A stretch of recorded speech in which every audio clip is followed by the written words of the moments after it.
जब राजकुमार भरत की विशाल सेना ने जंगल में प्रवेश किया तो जंगल के सभी जानवर, हाथी, रीछ, मृग, चीते घबराकर इधर उधर भागने लगे थे। दूर तक रास्ता तय कर लेने के बाद जब राजकुमार भरत ने दूर से एक पर्वत को देखा तो उन्होंने वशिष्ठ जी के पास आकर उनसे कहा कि गुरुदेव, महर्षि भारद्वाज ने हमें जिस स्थान तक पहुंचने का निर्देश दिया था, संभवतः हम सभी लोग उस स्थान तक पहुंच चुके हैं। जान पड़ता है यही चित्रकूट पर्वत है और वह बहती हुई नदी मंदाकिनी ही है। राजकुमार भरत का यह वचन सुनकर जब वशिष्ठ जी ने भी उनका समर्थन किया, तब राजकुमार भरत ने अपने सैनिकों को आदेश दिया कि वह आगे बढ़कर श्री राम और लक्ष्मण का पता लगाएं। राजकुमार भरत के आदेश से सेना के कई सूरवीर हाथों में हथियार लेकर उस वन में प्रवेश कर गए। सैनिक वन में प्रवेश करते हुए जब पर्वत के समीप पहुंचे तो उन्हें कुछ दूरी पर धुआं उठता दिखाई दिया। उस धुएं को देख सभी सैनिक राजकुमार भरत के पास वापस लौट आए और उनसे कहा कि प्रभु, जहाँ कोई मनुष्य नहीं होता वहाँ आग नहीं होती, अतः श्री राम और लक्ष्मण वहीं पर होंगे। सैनिकों की यह बात सुनकर राजकुमार भरत ने उनसे कहा कि तुम लोग यहीं ठहरो, अब मैं वहाँ जाऊँगा। यह कहकर राजकुमार भरत सुमंत्र और मंत्रियों को साथ में लेकर उस स्थान की ओर आगे बढ़ने लगे। उधर भगवान श्री राम देवी सीता के साथ मंदाकिनी नदी के किनारे अपनी कुटिया के बाहर जलती हुई लकड़ियों के पास बैठे हैं तथा लक्ष्मण जी उनसे कुछ ही दूरी पर कुटिया के बाहर उनकी रक्षा में तैनात है।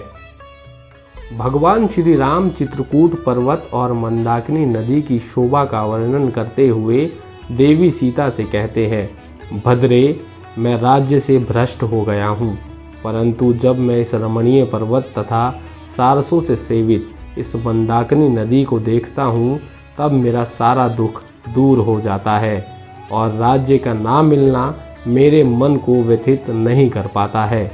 सती साध्वी सीते, यदि तुम्हारे और लक्ष्मण के साथ में अनेक सालों तक यहाँ रहूँ भी तो नगर त्याग का शोक मुझे कदापि पीड़ित नहीं करेगा। अपने उत्तम नियमों का पालन करते हुए तुम्हारे एवं लक्ष्मण के साथ यह 14 वर्षों का समय मैं आनंद के साथ व्यतीत कर दूंगा। इस प्रकार भगवान श्री राम देवी सीता के साथ वार्ता कर ही रहे थे कि तभी उन्हें जंगल के सभी जानवर भयभीत होकर भागते दिखाई पड़े।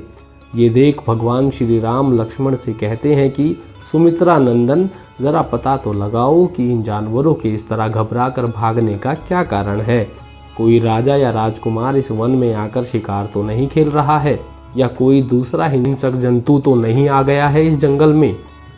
भगवान श्री राम की आज्ञा पाकर लक्ष्मण तुरंत ही एक विशाल वृक्ष पर चढ़ गए और जंगल में चारों तरफ देखने लगते हैं तो उन्हें उत्तर दिशा में एक विशाल सेना दिखाई देती है।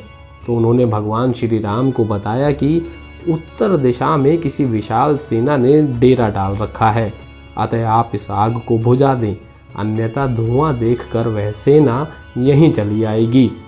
लक्ष्मण की बात सुनकर भगवान श्री राम ने उनसे यह कहा कि अच्छी तरह देखो कि यह किस राज्य की सेना है।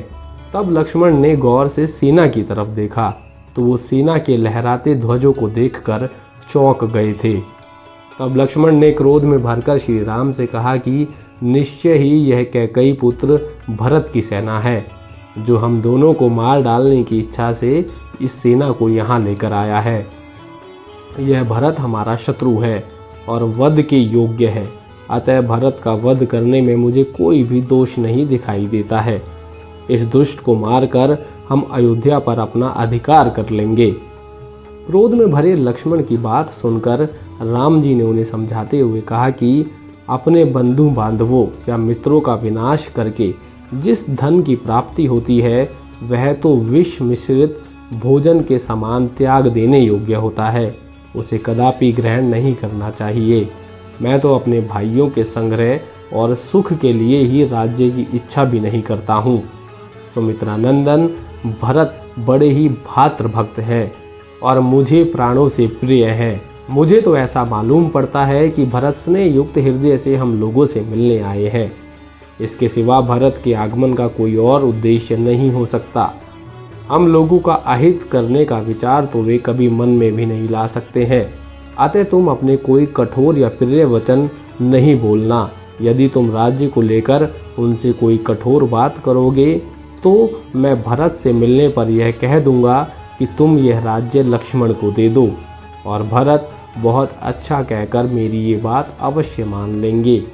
भगवान श्री राम के ऐसा कहने पर लक्ष्मण जी मानो लाज से गड़ गए और लज्जित होकर श्री राम से कहते हैं कि भैया, मैं समझता हूँ कि हमारे पिता दशरथ जी स्वयं ही तुमसे मिलने आए हैं।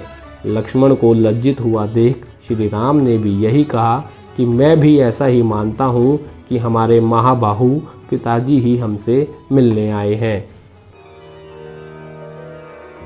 रामं नमामि।